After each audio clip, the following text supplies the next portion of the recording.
ভারতের বিপক্ষে ম্যাচ মানে উত্তেজনা, এর সঙ্গে আবার অবসর ভেঙে দলে ফিরেছেন তারকা ফুটবলার সুনীল ছেত্রী।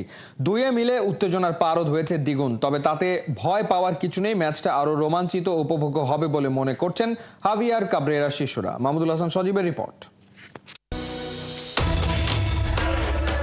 সুনীল ছেত্রী আসছেন এমন খবরে জিমে ঘাম ছুটে একাকার বাংলাদেশের ফুটবলারদের।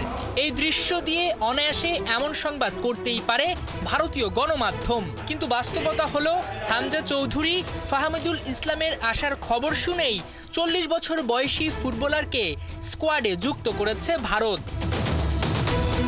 এশিয়ান কাপকে সামনে রেখে সৌদিতে কঠোর অনুশীলনে জামাল বাহিনী, লক্ষ্য তাইফে বসেই ভারত বধের নকশা আঁকা।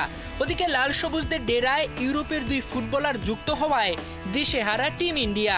শিলংয়ে বাংলাদেশের বিপক্ষে খেলার আগে প্রস্তুতি হিসেবে মালদ্বীপের সঙ্গে ম্যাচ খেলার পরিকল্পনা করছে স্বাগতিকেরা। তার চাইতে বড় খবর, বাংলার সঙ্গে টেক্কা দিতে অবসর নেওয়া ফুটবলারকেও ফিরিয়ে এনেছে তারা। তবে কি ছেত্রীর আসার খবরে ভয়ে কাবু বাংলা? সুনীল ছেত্রীর সাথে আগেও আমরা অনেকবার ম্যাচ খেলেছি, তো আমাদের এক্সপিরিয়েন্স আছে ওর সাথে, ওর এগেনস্টে ম্যাচ খেলার।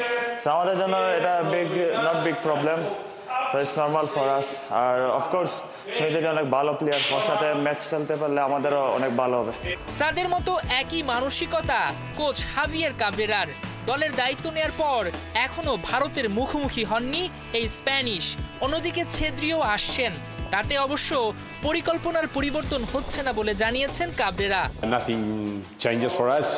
We keep focusing on our preparations, on ourselves. Especially, we know that it's going to be mostly about how good we are able to perform. Obviously, Sunil, all of us know him. He's doing a very good season with Bangalore also, so it's actually normal. এদিকে কাবরেরার মতো 2023 সালে অভিষেক হওয়া শেখ মোরসালিনও প্রতিপক্ষ হিসেবে ভারতকে পাননি।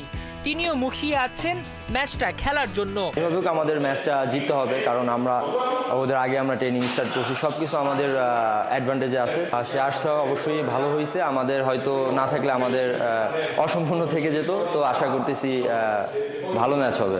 শুক্রবার তাইফে সকালে জিম সেশন করে জামাল তপুরা। শনিবার কথা রয়েছে সুদানের সঙ্গে প্রস্তুতি ম্যাচ খেলার। এদিকে ভিসার জটিলতা শেষে দলের সঙ্গে যোগ দিয়েছেন ডিফেন্ডার রহমত মিয়া। মাহমুদুল হাসান সজীব, ৭১।